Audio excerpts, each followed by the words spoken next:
Voilà, bonjour les amis, donc particulièrement nous sommes bénis et heureux de vous avoir avec nous encore aujourd'hui pour entendre la bonne parole de Dieu. Et nous allons voir dans quelques instants donc la deuxième partie de ce grand message intitulé du nouveau et du neuf. Du nouveau et du neuf. Et nous allons reprendre donc particulièrement le passage, je dirais, de base que nous avions vu, cet entretien que Jésus a eu avec Nicodème la nuit à Jérusalem. Et on va aller dans l'évangile de Jean, chapitre 3, et nous allons lire à partir du verset 1er.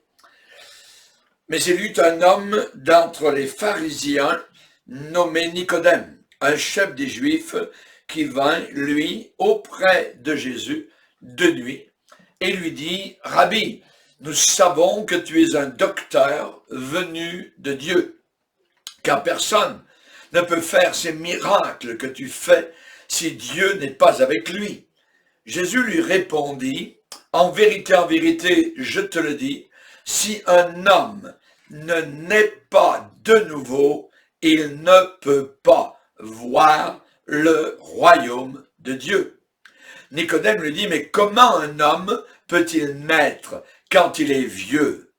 Peut-il rentrer dans le sein de sa mère et naître? » Jésus répondit, « En vérité, je te le dis, si un homme ne naît pas d'eau, qui est la parole de Dieu, et d'esprit, qui est le Saint-Esprit, il ne peut pas entrer dans le royaume de Dieu.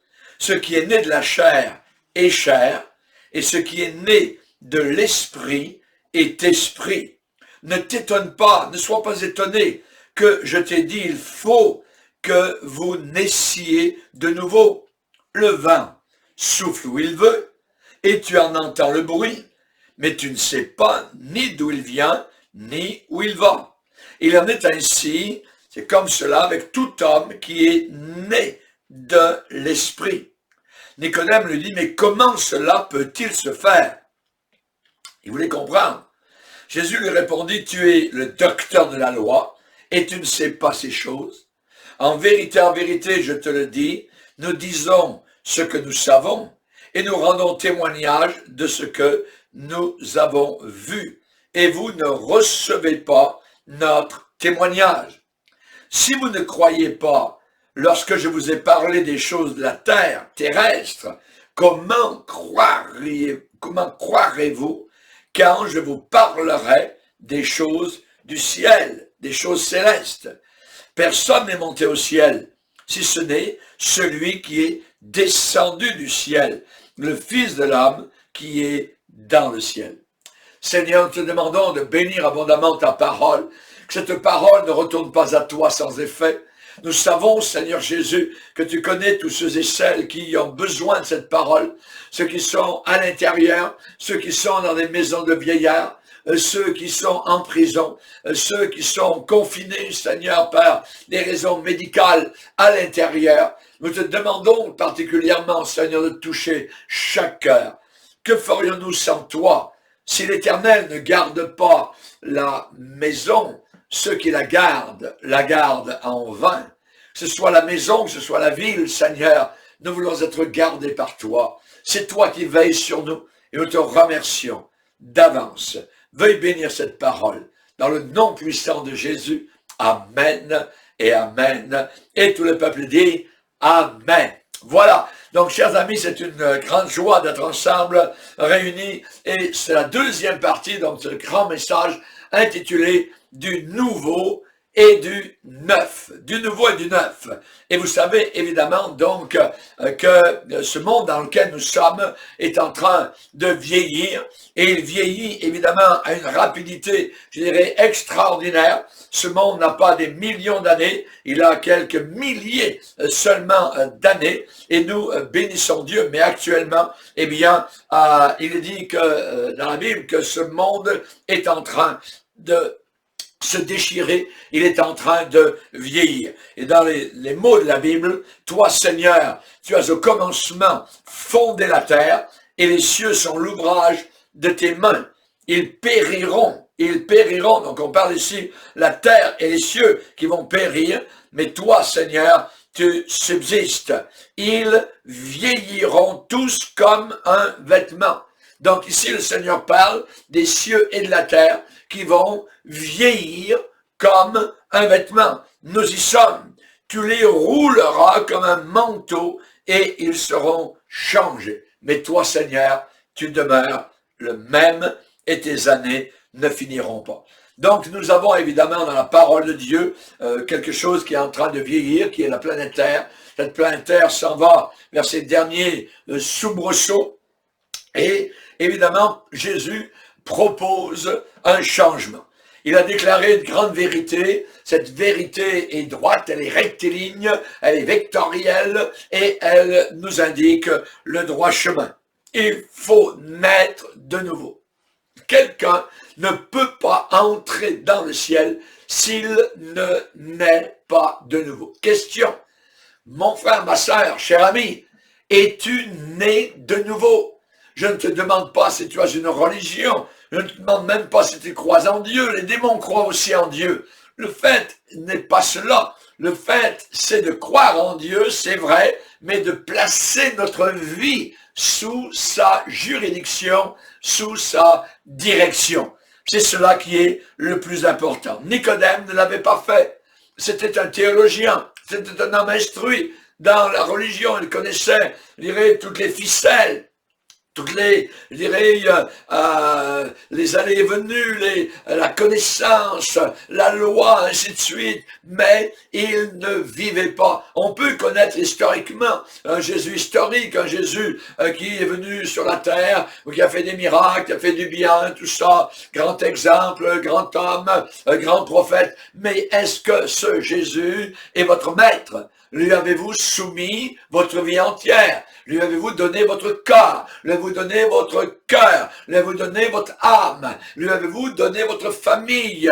Lui avez-vous abandonné votre passé? Lui avez-vous remis votre présent et votre avenir? Vous devez faire cela si vous voulez aller au ciel. Jésus a résumé cette expérience donc d'abandon entre les mains de Dieu, de nouvelle naissance, nouvelle naissance. Donc, pas renaissance, mais nouvelle naissance. C'est bien différent, renaissance et donc une nouvelle naissance, une deuxième naissance. La première vient de notre mère. La deuxième, elle vient de Dieu. Elle vient de Dieu. C'est un miracle. C'est miraculeux. Et un chrétien, c'est une personne qui est née deux fois. Ce n'est pas quelqu'un qui porte un nom dénominationnel. Je suis catholique, je suis protestant, je suis évangélique, je suis baptiste, je suis pentecôtiste, je suis presbytérien, je suis réformé.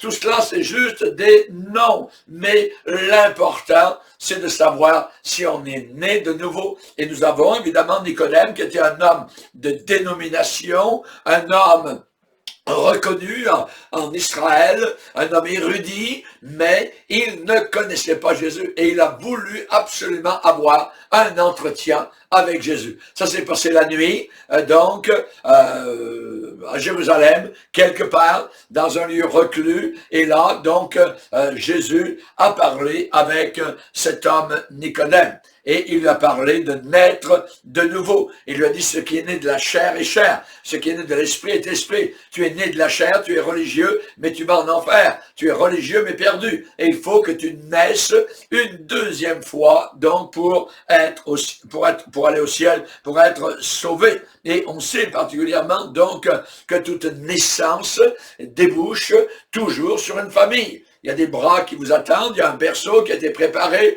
hein, il y a la maman qui est là, prête à prendre soin du bébé et de l'enfant. Donc, s'il y a une naissance physique, hein, cela inclut une famille, donc physique. S'il y a une naissance spirituelle, eh bien, il y a une famille spirituelle aussi qui vous attend et le Seigneur vous guidera vers cette famille spirituelle. On a voulu parfois avoir des chrétiens par d'autres moyens que par la nouvelle naissance. Et on en a fait à l'appel, et à l'appel, et à l'appel, des milliers, voyez. Mais cela a apporté un christianisme totalement malsain, un christianisme défiguré et un christianisme sans nouvelle naissance.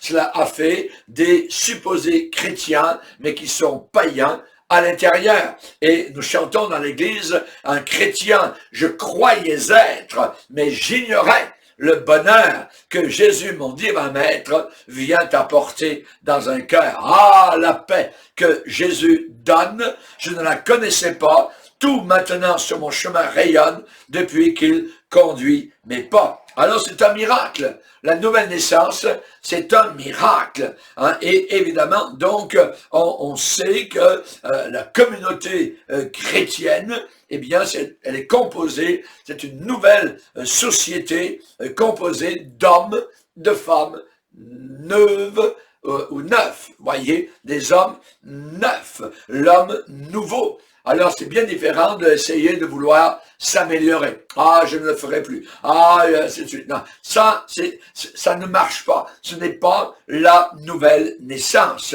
On a dit une expression qui est très réelle, qui est très vraie. Chasser le naturel et il revient au galop. Chasser le naturel et il revient au galop. Vous pouvez mettre, évidemment, donc, je dirais, sur un porc. Hein, vous pouvez le laver, vous pouvez essayer de lui mettre un beau manteau, mais son cœur n'est pas changé. Et même si vous le mettez dans un palais, il va redescendre donc le pavé de marbre et il va aller vers la mare de boue. C'est là, évidemment, donc, qu'il aime se vautrer parce que son cœur est un cœur de porc. Voyez, et il n'est pas changé, il n'est pas donc quelqu'un d'autre. Absolument pas. Et l'amélioration personnelle, je vais m'améliorer, tout ça, ce n'est pas le changement radical qui est la nouvelle naissance. On parle évidemment de quelque chose de radical, de fondamental, lorsqu'on parle de la nouvelle naissance. Et cela, c'est un miracle qui vient de Dieu au travers d'une repentance authentique. Je vais vous donner un exemple. Vous savez, Dieu est vivant, Dieu est merveilleux, Dieu est un grand scientifique et il nous a montré des modèles de ce que je suis en train de vous enseigner. La nouvelle naissance. Hein? Eh bien, nous avons l'exemple, par exemple, dans la nature, dans le monde naturel, hein, eh bien, dans le monde biologique, nous avons le papillon. Le papillon, donc, est un insecte. Hein, eh bien, peut-être que vous ne le saviez pas, mais le papillon est un insecte qui est né deux fois. Voyez, tout d'abord, premièrement, il était rampant sur la terre, dans la poussière. C'était une chenille.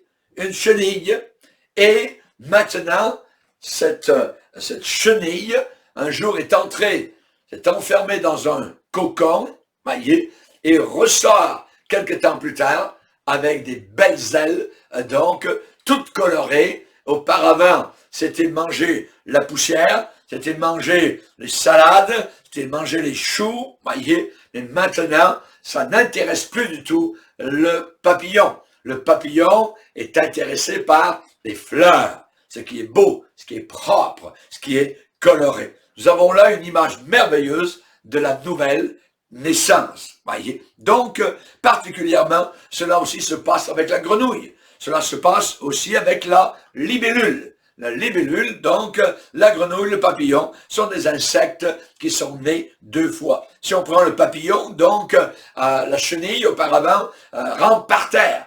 Auparavant, nous étions pêcheurs. Même si on est religieux, même si on est avec Nicodème, hein, on est par terre, on est dans la poussière, on rampe, on se tortille, on essaye de vaincre par nous-mêmes cette mauvaise nature hein, qui est en nous. Alors, c'est la chenille. Mais on voit que lorsque c'est le papillon, hein, la chenille transformée, métamorphosée en papillon, tout a changé. C'est le même, je dirais, le même animal, mais transformé, métamorphosé. Il y a eu comme une nouvelle naissance. Une nouvelle naissance. Donc, l'animal, l'insecte, la chenille a été modifiée complètement dans sa forme et même dans ses goûts. Et je le répète, eh bien, le papillon, maintenant, ça, les salades et les choux, donc, ne l'intéressent plus. La chenille s'intéresse aux salades et aux choux. Mais maintenant, ce qui l'intéresse, ce sont les fleurs. Donc, on peut dire que le papillon, le chenille, a changé d'univers. C'est la même chose avec la personne qui est née de nouveau. La personne née de nouveau, son univers est totalement métamorphosé. Voyez, il y a une métamorphose intérieure au travers de la nouvelle naissance. C'est un miracle. C'est un miracle. C'est ce que Jésus a enseigné à Nicodème dans l'évangile de Jean au chapitre 3. Donc, il y a un changement, donc, complètement, littéralement, des dispositions, donc, les plus profondes à l'intérieur d'une personne. Et la vie d'avant, eh bien, on n'est plus intéressé à cette vie d'avant. Donc, on regarde notre vie d'avant et on dirait qu'on regarde quelqu'un d'autre. Ce n'est plus nous. Vous voyez, c'est quelqu'un d'autre. Ah, c'était moi ça auparavant? Oui, mais j'étais chenille. Maintenant, je suis papillon. Maintenant, j'ai deux belles ailes et je peux m'envoler jusque dans la présence de mon Dieu pour le bénir, le glorifier. Hallelujah. Et j'aime les fleurs et non plus les choses de la poussière. Donc, on voit que la personne qui est née de nouveau, son être éprouve les premiers jaillissements d'une existence nouvelle. Cette personne est portée maintenant vers les fleurs de la beauté, vers les fleurs de la pureté en Jésus-Christ, vers les fleurs de la justice en Jésus-Christ, vers les fleurs de l'amour en Jésus-Christ, vers les fleurs de la paix en Jésus, les fleurs de la paix et de la joie. Donc, c'est totalement une vie différente. Et si quelqu'un rencontre Jésus-Christ comme cela, au travers de la repentance, alors cette personne est refaite. Cette personne est faite de nouveau. Elle est recréée. Elle a été créée la première fois quand la personne est sortie du sein de sa mère. Mais maintenant, c'est un miracle merveilleux de la part de Dieu. Cette personne est recréée littéralement, donc de l'intérieur. C'est comme le premier miracle que Jésus a fait à Cana. L'eau a été changée en vin. L'eau, donc, sans couleur, sans odeur, incolore, inodore, donc sans goût, tout cela, évidemment, maintenant changé en un autre liquide. C'est toujours un élément liquide, mais différent. Donc, le vin, quelque chose qui sent bon, quelque chose qui est coloré, quelque chose qui a du goût. Eh bien, c'est la même chose avec la naissance nouvelle. Maintenant, on va se poser la question, comment Dieu opère-t-il en nous cette recréation? Comment Dieu s'y prend-il donc pour nous faire passer de la mort à la vie, nous déraciner de la puissance de Satan et nous planter dans, je dirais, le terroir merveilleux du royaume de Dieu? Eh bien, dans Ézéchiel, on a cette promesse, dans Ézéchiel 36, au verset 26, où le Seigneur promet et il dit, « Je vous donnerai un cœur nouveau. » Notez l'adjectif, nouveau. Je vous donnerai un cœur nouveau et je mettrai en vous un esprit nouveau. Donc, ce n'est pas une amélioration, non. Ce n'est pas un replâtrage, non. Ce n'est pas un rapiessage, non. Ce n'est pas un rafistolage, non, non, non, non, non. C'est une véritable révolution au niveau des racines mêmes de notre être. Alléluia. C'est très, très, je dirais, profond. C'est une vie nouvelle. Vous le savez que vous avez été recréé selon l'homme nouveau, selon le Seigneur. Et sans cette expérience, sans cette nouvelle naissance, il n'y a pas de chrétien. Il n'y a pas de chrétien et il n'y a pas de christianisme. Et tout ce que l'on met aujourd'hui sur le dos de christianisme, je dirais en majorité, ça ne l'est pas. Ça ne l'est pas. Souvent, on a donc les religions catholiques ou protestants, la plupart sont des gens qui ne sont pas nés de nouveau, qui ne connaissent pas évidemment la nouvelle naissance, et c'est la raison pour laquelle vous voyez comment ils agissent, vous voyez ces curés, vous voyez tous ces saletés, ces choses mauvaises, impures, sales, ces abus sexuels, de la part de ces gens qui se disent religieux.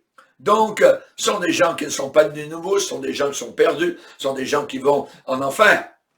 Et le Seigneur a donné une autre image par rapport donc à la nouvelle naissance dans l'évangile de Luc, et au chapitre 5, il va parler donc, il va donner deux images. Il va donner l'image tout d'abord d'un vêtement. Il va parler d'un vêtement neuf et d'un vieil habit. Il va dire personne, dans Luc 5 et au verset 36, il leur dit aussi une parabole. Personne ne déchire d'un habit neuf un morceau pour le mettre sur un vieil habit. Autrement, il déchire l'habit neuf et le morceau qu'il a pris n'assortit pas au vieux. Donc, là, le Seigneur parle d'un rafistolage. Et la nouvelle naissance n'est pas du tout un rafistolage. C'est un miracle. C'est total, c'est complet. Voyez? Donc, il dit, personne ne déchire d'un habit neuf, un morceau.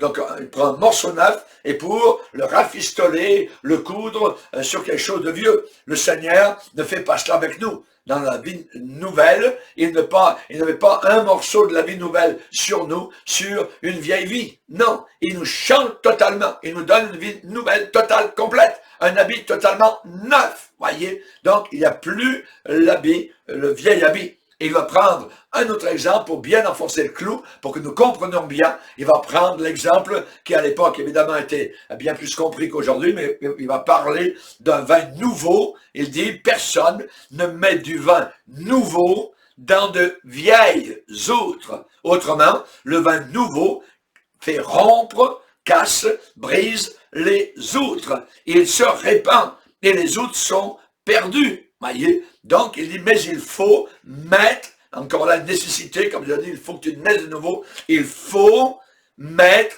le vin nouveau dans des outres neuves. Alléluia. Donc, le Saint-Esprit ne vient pas dans des vieilles choses, dans la vieille vie. Non, la vieille vie est abolie, la vieille vie est terminée, la vieille vie est mise à la poubelle. Et maintenant, il met le vin nouveau, l'Esprit de Dieu, dans une outre neuve. Nous marchons maintenant en nouveauté de vie. Nous marchons dans le neuf.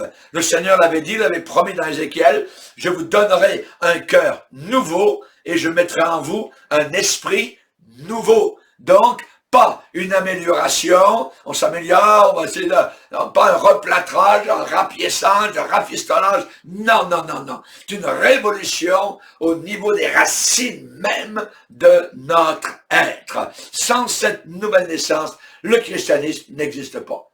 C'est la nouvelle naissance qui fait que nous sommes sauvés. La Bible dit que le Seigneur a ajouté à l'Église tous ceux qui étaient sauvés. Dans l'Église, normalement, ce sont tous ceux qui sont sauvés, qui sont là. Et on voit que, par exemple, les religions ont eu toutes leurs idées pour, évidemment, aller au ciel. Ce n'est pas la sincérité qui est la nouvelle naissance. Non, non, non.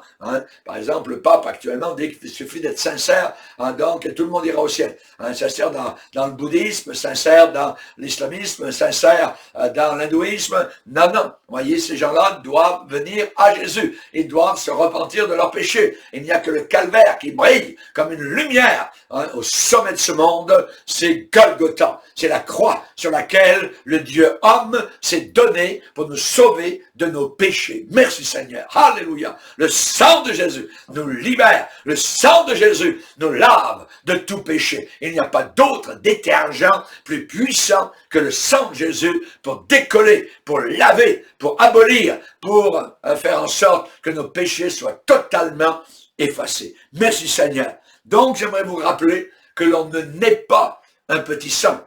quand on est né dans la maison, chez notre maman, voyez, la première fois, on était un beau petit bébé joufflu, voyez, bien rougi, bien potelé, tout cela, eh bien, c'était pas un petit sein qui est né là, absolument pas. On ne naît pas un petit sein, on ne naît pas, même pas bon, même pas bon, on ne naît pas chrétien, on n'est pas chrétien. Par exemple, Rousseau, le philosophe perdu français, eh bien, a déclaré que l'homme est né bon. L'homme est né bon. Non, l'homme n'est pas né bon. Hein. Qu'est-ce que la Bible déclare? Dans Jérémie chapitre 17, et c'est là, évidemment, là où le pneu touche l'asphalte, là où la vérité se fait entendre, là où la vérité se fait connaître, dans Jérémie chapitre 17, il est déclaré ici que le cœur de l'homme est méchant.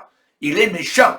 Hein? Le cœur de l'homme est méchant. Le cœur est tortueux. Jérémie 17, verset 9. Le cœur de l'homme est tortueux par-dessus tout et il est méchant. Et il est méchant. Le cœur de l'homme qui n'est pas né de nouveau est méchant. Est méchant. Et qui peut le connaître? Il n'y a que Dieu qui peut sonder les cœurs, hein, qui peut sonder les reins. Donc, nous avons besoin de savoir que l'homme ne naît pas bon. Monsieur Rousseau, tu as tort. Monsieur Rousseau, tu es faux. C'est pas vrai. La Bible déclare que l'homme naît méchant. Le cœur de l'homme est méchant. Eh bien, vous avez juste à voir des enfants qui sont en train de se chamailler, des enfants se tirent dans un très bas âge, hein, ils ne savent même pas marcher, mais ils savent se tirer par les cheveux, hein, les colères d'enfants qui crient, tout ça. Qui leur a appris à mordre, par exemple? Qui leur a appris à mordre? Voyez, on sait par exemple que moi et ma femme, on ne se mord pas ensemble, absolument pas, voyez, mais qui leur a appris? Enfant. Et quand nous étions enfants et que nous n'étions pas encore sauvés, eh bien, les crises de colère que nous faisions, on n'était pas gentils, on était méchants. Le cœur de l'homme est méchant. Alors la question a été posée par Job. Au chapitre 14, il pose la question en disant, mais comment d'un être souillé sortira-t-il un homme pur? Comment ça peut se faire? C'est une grande question. Comment d'un être sale, d'un être impur, sortira-t-il, émergera-t-il un homme pur? Ou la question dans Jérémie pose, comment un léopard pourra-t-il changer ses taches sur son pelage? Comment un léopard peut changer ses taches? Et nous avons, nous, évidemment, une nature léopard. Nous avons une nature méchante. Nous avons une nature rebelle, vengeresse. Mais comment pourrons-nous donc enlever nos tâches? C'est la question qui est posée dans Jérémie. Eh bien, la nouvelle naissance. La nouvelle naissance. Je vous donnerai un cœur nouveau, je mettrai en vous un esprit nouveau. Un esprit nouveau. À une certaine émission d'un homme de radio sur Europe 1, en France, c'était un flash particulièrement sur la pornographie. Et le gars de la radio, donc, derrière son casque, a terminé l'interview avec cette conclusion-là, en disant, c'était sur la pornographie. Et il a dit, c'est donc qu'il y a en chacun de nous un cochon qui sommeille. Et c'était vrai. C'est vrai. C'est donc qu'il y a en chacun de nous un cochon qui sommeille. Cela voulait dire quoi? Ça veut dire qu'on n'en sortira pas. Et c'est vrai, parce que l'homme actuel a besoin de naître de nouveau. Comme Jésus l'a dit à Nicodème. Qu'on soit en bas de l'échelle en train de se rouler dans le bourbier, ou que l'on soit un homme religieux, théologien comme Nicodème, les deux et toutes les personnes qui sont entre cette échelle, eh bien, doivent naître de nouveau. Jésus l'a bien dit, il répète en vérité, chaque fois que Jésus dit cela, en vérité, vraiment, vraiment, ça c'est une grande vérité qui s'en vient par la suite. Il faut que tu naisses de nouveau. Il faut que tu naisses de nouveau. Donc, ce cochon, en réalité, c'est quoi? Eh bien, c'est le péché. C'est le péché. Voyez? Mais aujourd'hui, qu'est-ce que l'on dit autour de nous? Et vous l'entendez? Il n'y a plus de péché. Ça n'existe plus. On voit les résultats quand même, évidemment, du péché. on s'est appliqué à changer l'étiquette du poison. La bouteille contient le poison et on a mis, je dirais, une autre étiquette. Au lieu de mettre poison sur l'étiquette, on a mis parfum. Mais c'est du poison quand même qu'il y a à l'intérieur. Simplement l'immoralité, les pensées mauvaises, le mensonge, le désordre, des tromperies de toutes sortes, les jalousies, l'envie, l'orgueil, l'égoïsme, tout cela, voyez, c'est dans la bouteille du poison. Mais nous, on a mis parfum comme étiquette sur la bouteille. La nouvelle naissance, la naissance nouvelle, eh bien, permet que nous soyons arrachés, déracinés, totalement cet univers de corruption, de méchanceté qui est en nous tous. Nous avons besoin de naître de nouveau. Naître de nouveau. Donc, c'est une question de cœur, une question de conscience. Est-ce que ton cœur est nouveau? Est-ce que ton cœur est neuf? Ou bien est-ce le vieux cœur? Voyez? Donc, Jésus a dit, je vous donnerai un cœur nouveau. Je mettrai en vous un esprit nouveau. Donc, on veut marcher comme le vrai chrétien marche dans le neuf. Et pour l'éternité. Et pour l'éternité. C'est quelque chose de formidable et de merveilleux. C'est quoi péché? Péché, c'est simple. Péché, c'est rater sa vie. C'est rater sa vie complètement. Les Grecs, par exemple, utilisaient un terme pour tirer de l'arc. Pour tirer de l'arc. Et péché, à leurs yeux, pour eux, c'était louper le but, manquer le but, voyez, manquer la cible. C'est exactement cela. Le péché, c'est rater sa vie, c'est manquer totalement la cible. Péché, aux yeux de Dieu, on vient de parler de ce que les Grecs, évidemment, disaient, mais aux yeux de Dieu, le péché, eh bien, c'est passer à côté du chemin de la vie. C'est vivre sans trop savoir pourquoi. Pourquoi je vis? Où est-ce que je vais? Qu'est-ce que je fais sur la terre? Voyez, les grandes questions existentialistes. Et c'est être totalement déboussolé, c'est avoir perdu la bonne direction, et je dirais un verbe, errer. Errer. Nous étions errants comme des brebis sans berger. Errer. Voyez. Les philosophes, eh bien c'est cela exactement qu'ils font. Ils posent les questions, mais sans jamais donner aucune réponse. Qui suis-je? Qu'est-ce que je fais sur cette terre? C'est une interrogation éternelle. Éternelle. C'est le sens de l'existence.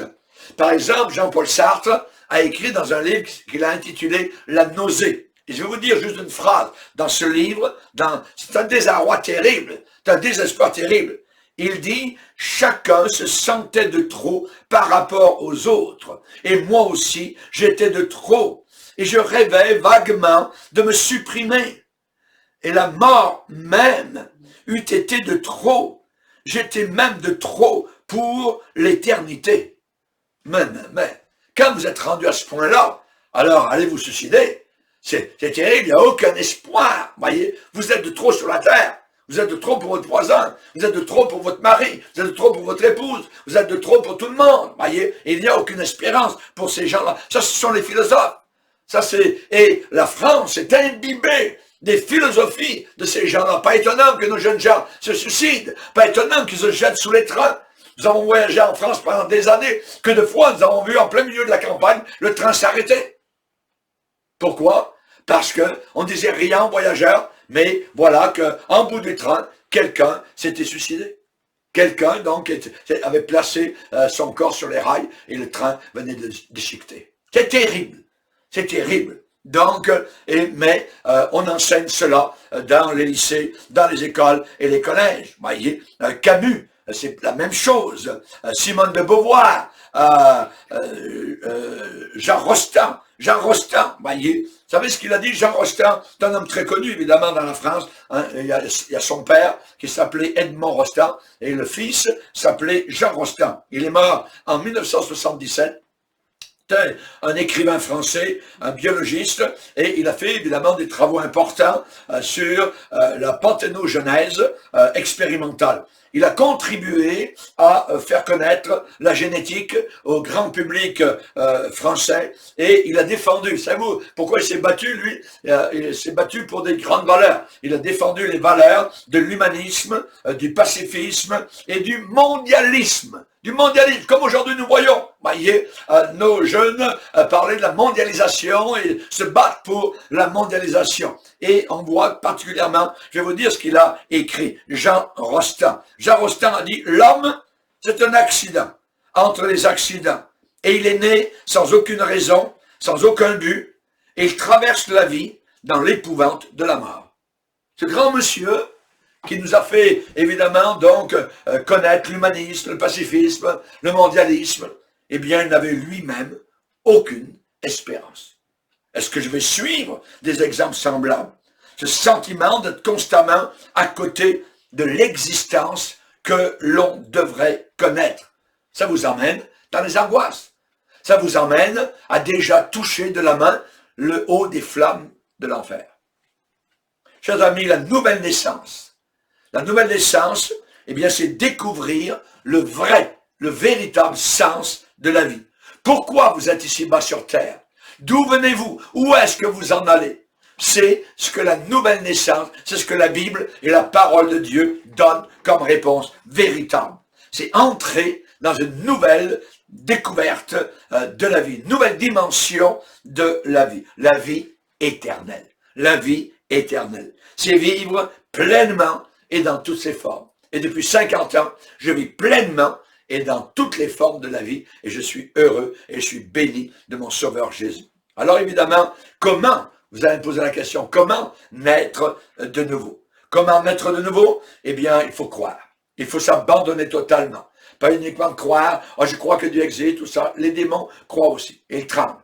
L'important, c'est croire que Jésus est non seulement un personnage historique, mais aujourd'hui même, en cet instant où vous m'écoutez, il est vivant, il est réel, il est présent, et il est là, juste à côté de toi.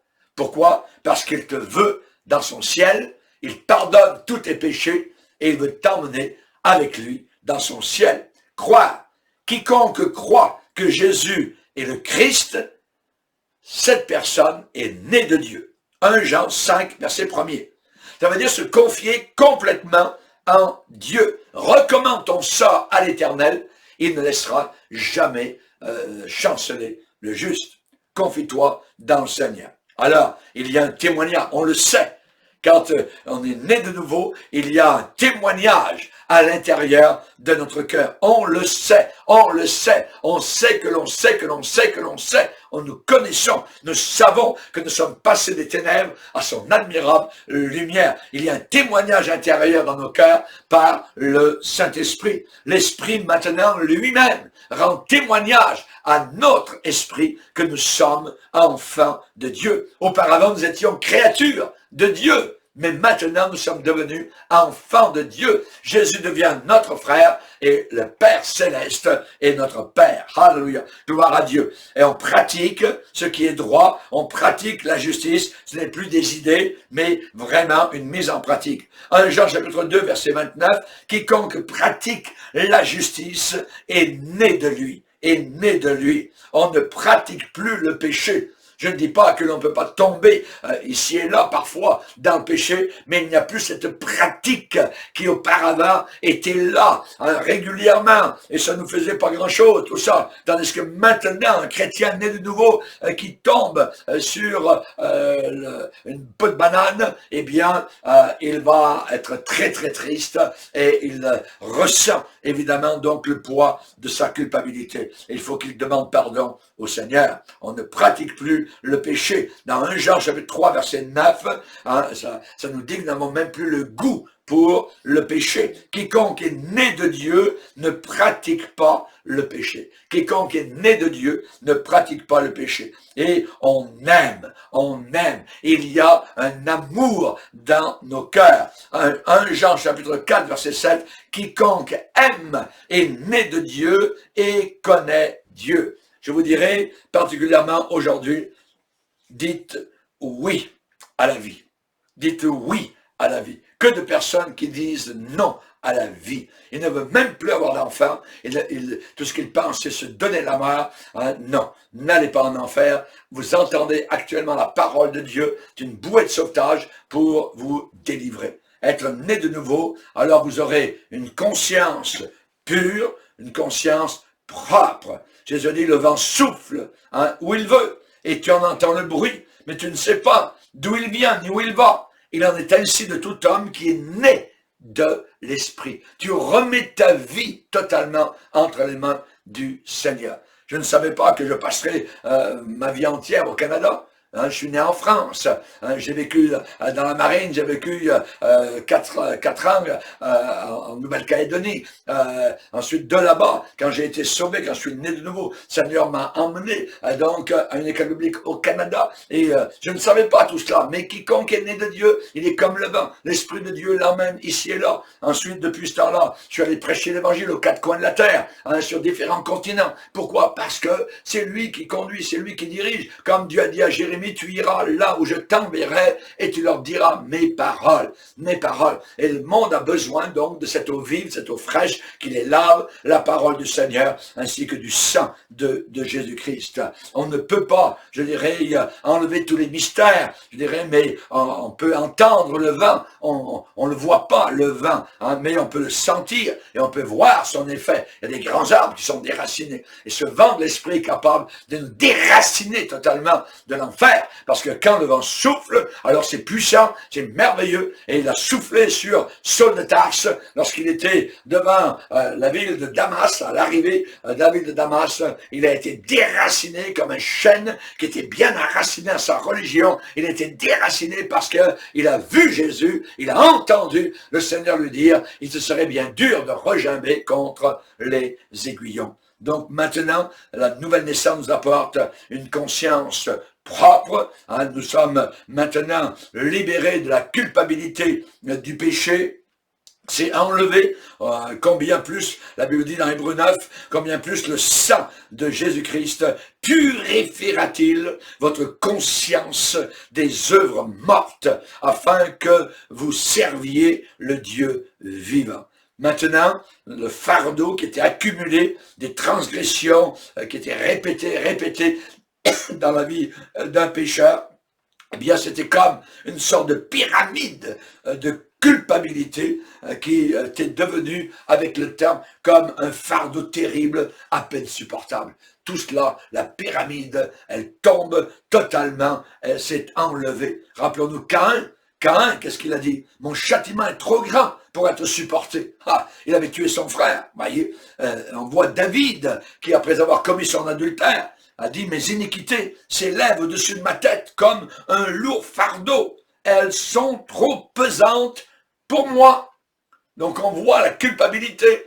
Mais quand on vient au Seigneur, cette culpabilité, eh bien, s'annihile, elle s'enlève, elle est totalement anéantie et effacée. Et dans un sens, eh bien, nous ne sommes pas punis pour nos péchés, mais l'homme est puni par ses péchés. Et c'est terrible, voyez. Mais la bonne nouvelle, c'est que Jésus est venu prendre sur la croix tous nos péchés. C'est le seul moyen. Il n'y a pas d'autre moyen, il n'y a pas d'autre porte. Jésus dit, je suis la porte. Si quelqu'un entre par moi, il sera sauvé. Alléluia. La nouvelle naissance change tout. À la croix, j'ai vu la lumière pour la première fois. Et le fardeau de mon péché est tombé et s'est écroulé. Mon cœur qui était lourd est devenu léger.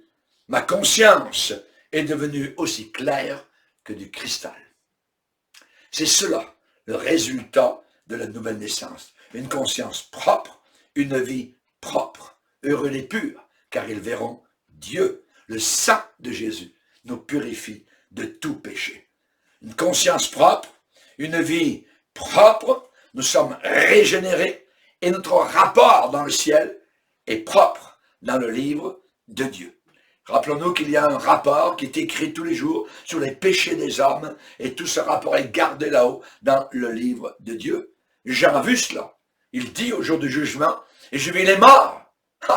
Je vis les morts. Tous ceux qui disent que les morts c'est fini, si 6 pieds sous terre c'est terminé. Non.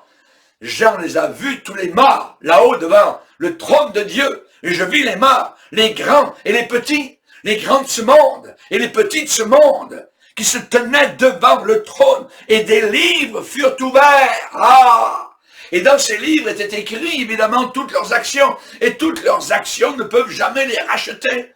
Et il n'y a qu'une chose qui peut racheter, c'est l'œuvre de la croix.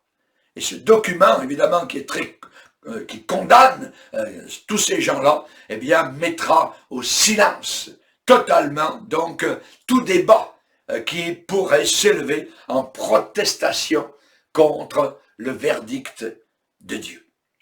Chers amis, le Seigneur l'avait dit dans Matthieu 12, je vous le dis au jour du jugement, les hommes rendront compte de toute parole vaine qu'ils auront proférée. Et ce rapport est très détaillé, voyez, il y a les paroles, il y a les actions, il y a les jours, il y a l'heure, vous sera donné à telle heure, tu as dit cela, tu as fait cela, ainsi de suite. Imaginez, on a besoin de plus que ça pour être sauvé. On a besoin de tout réunir et de placer notre vie entière aux pieds de Jésus. C'est là, au calvaire, où l'on place toute notre vie. Et je dirais ensuite, en terminant, eh bien, nous avons un vase qui est propre. Un vase propre. Alléluia. Donc, il y a une impossibilité totale de placer l'Esprit de Dieu dans une vie qui n'est pas sauvée. Aucun des païens n'a le Saint-Esprit. Le Saint-Esprit ne peut pas habiter sur quelque chose qui n'a pas été purifié. Es-tu purifié? As-tu été lavé dans le sang de Jésus? Es-tu né de nouveau? Véritablement. Nous allons baisser nos têtes et prier le Seigneur. Père, nous venons devant toi. Tu es le grand roi de gloire. Tu es le roi de tous les rois, Seigneur de tous les seigneurs, maître de tous les maîtres, patron de tous les patrons. Merci Seigneur. Pour tant d'amour, tu as prévu, Seigneur, ce plan de sauvetage pour une humanité perdue, rebelle, blasphématoire. Nous te demandons, Seigneur Jésus, que tu puisses sauver encore ceux et celles qui nous écoutent et que la puissance de Dieu descende sur leur cœur, leur âme et leur vie, que le Saint-Esprit de conviction puisse les convaincre de péché, de justice et du jugement à venir. Nous prions ces choses, Père, dans le nom merveilleux et glorieux de celui qui a soufflé son vent, le Saint-Esprit, sur nos vies, Seigneur, et tu nous as déracinés d'un sol impur pour nous placer et nous planter, Seigneur, sur un sol divin. À toi soit toute la gloire, à toi la vie éternelle, à toi la puissance, à toi l'honneur et la victoire. Au nom de Jésus-Christ, au nom du seul et unique Sauveur sur tout le globe terrestre, Jésus-Christ de Nazareth. Amen et amen. Et tout le peuple dit Amen, amen, alléluia, gloire à Dieu. Que Dieu vous bénisse abondamment.